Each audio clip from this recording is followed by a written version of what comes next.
Congressman has been, and his campaign has been in touch with me very early on this year and keep bugging me, said, would you join? Would you join? You know, What took you so long? Huh?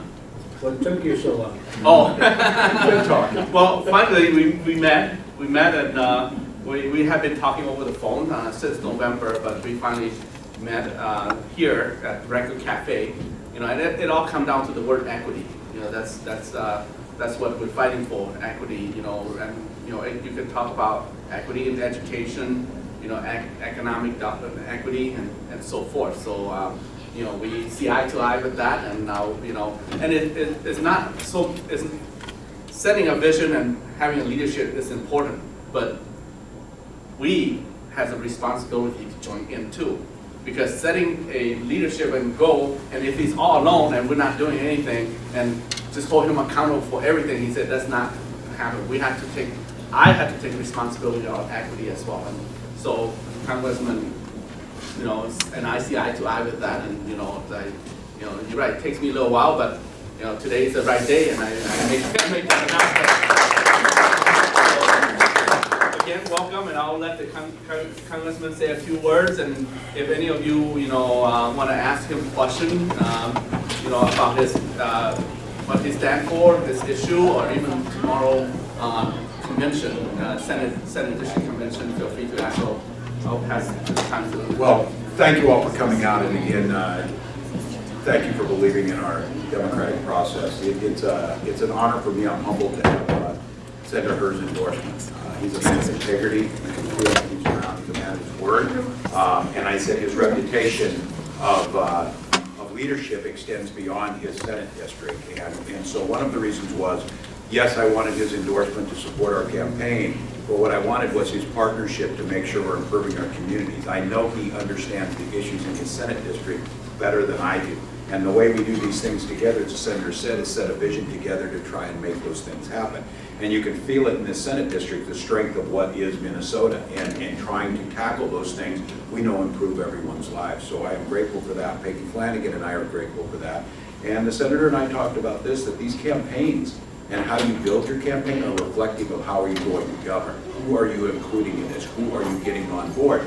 And in our campaign, I think it started very early with my partner, Peggy Flanagan, someone who has lived this life, a woman of color who's talked about equity the same way the Senator has talked about, and how we build coalitions to get things done. So my hope is to earn your support, not just as a delegate to win this race. We must do that. And when I announced about a year ago, there's a responsibility as a candidate to build the strongest campaign. Because to be very clear, it's going to be a pretty easy playbook. Former Governor Pauletti's going to come in with $40 million, and they're going to run ads telling you how terrible you are and how we're for all these things. That's not going to work this year because people are tired of it. People want to know what we're going to do together. They want to know what the vision for Minnesota is, and they want to be included in this. And so if the other side is not coming in here and talking to people, not only are they not going to get their votes, they're not going to be able to govern no matter what. And I think for us, it's most important that we make Minnesota that state that once again. That's my pledge that I've done. And I also want to thank all of you for giving me the opportunity. In campaigns, what ends up happening is other people spend all their time telling me who I am. And if you listen to the Republicans, I'm the most liberal socialist who ever walked the earth. If you listen to Democrats, I'm a Republican. What I am is a school teacher who didn't plan her life around running for office, but I believe I understand and listen to my neighbors, and I understand that what helped my family were those ladders of opportunities, like access to high quality public education, like access to affordable quality health care, access to higher ed, all of those things that built community that gave us the opportunity. And what I know happens out of that is you get more resilient communities, you get a stronger economy, you get safer communities. And I hope that this gives you an opportunity to see my life and the career. I was mentioning with Mohammed, it's a small world. I said, I believe in 2007 when I hired a staffer for my congressional office, I hired a young woman from Rochester named Amina Arte, who turns out to be his cousin. And at the time, she was the first Somali American working in the United States Congress because of that community that's out there. There is much more we have in common in this state. Our theme for our campaign is One Minnesota, where everyone who's impacted by the decisions has a seat at the table. So this endorsement today is much more of a formalizing a partnership to make sure that this community and others across the state are heard. It is about strengthening our campaign, and I'm telling you, wanting to win an election is not good enough. You must build the infrastructure to do that. And I'm telling you now that we have tens of thousands of our labor brothers and sisters, from the operating engineers to the carpenters to the teamsters to the machinists to the interfaculty organization of the colleges and universities to the sheet metal workers to the electrical workers. All of the L in the DFL is coming onto this campaign because they know that our right to improve our economic well-being is central to who we are. So I'm glad you're here. I'm honored to have this endorsement. I look forward to working with all you, and I think the senator made a very profound statement that if this community and those folks out there, if they don't see Peggy and I around again, then we're probably not the right people for it.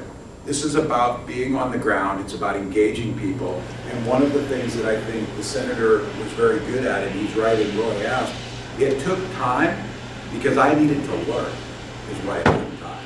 And I think Peggy and I talked about why we named a running mate. He spent the time educating and helping make sure I understood the issues that impacted his constituents. And I think that's the mark of a well-seasoned leader. I think it's the mark of a thoughtful member of this community. So I'm proud we got here. Together we're going to do this, and I hope you go to your conventions tomorrow. Peggy and I would love to have your support. We're doing very well in the delegates. Our intention is to become the endorsed DFL candidate, and then preparing ourselves to tell the world why a school teacher from Mankato is better than a bank lobbyist to be a governor of Minnesota. So if you got anything, let us know.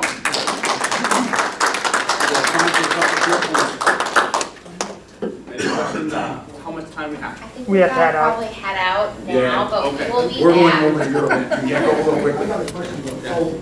So, first of all, my name is Tom. I was a canvasser for your campaign when you were running for Congress. And also, I know that you are you are in the Army, or Yes. retired Yeah. commander, sergeant, major, right? Yes. So Thank you for that. yeah, no problem. And I know that the Hmong elders, we see them right there. So my parents and they were refugees who ran away from the Communist Party during That's the right. Secret War. My grandfather was killed. I never met my grandfather or my grandpa because they were soldiers in the Secret War. I want to ask you, so first of all, are you in support of the Hmong veterans benefits? And also, if you are, how are you going to be in support of that? And then the second question is, are you in support for the Hmong burial, veterans burial? Yes. Over at the, Yes. especially at the Fort Snelling? Yes. And then how are you going to help us push for that? Yes, the answer is yes, and I think outside this community, I as a teacher try and talk about this, our warriors who are here fought for this nation at a time when we asked them to. All of us in this room know that we don't want to acknowledge that because we recruited many of them of underage to try and do it. It does not change the fact that they fought and they laid the groundwork for 40 plus years ago when this community settled here, making not only Minnesota better, but this country better. I have fought for the recognition as the ranking member of the VA to make sure we recognize. And this community has not asked for much in this. They asked for the dignity of being recognized that they fought for this nation under our uniform and our flag to defend in Southeast Asia. And they've asked for the dignity of being laid to rest with military honors in that. And I think that is the least that we can do. I talked about this idea that we need to continue to push, and I appreciate the community's thoughtfulness on this issue. I think what you need is someone who, I have the distinction of being the highest ranking enlisted soldier in this nation's history to be there. I think I have the credibility to make the case, and I think what I'm going to do, as you asked as governor, is to build the support amongst the other veteran service organizations like the VFW and the American Legion and our other brothers and sisters. Because if you were the Vietnam veterans, they know who was there. They know who served alongside each other and they respect that. I think it's important for the governor, and I think some people forget about this. One of the roles of governor is you are the commander-in-chief of the Minnesota National Guard, one of the largest in the country. You also have a responsibility for the veterans of this state. And as I've said, their service to this nation is of equal service to everyone else who wore the uniform. So my job is to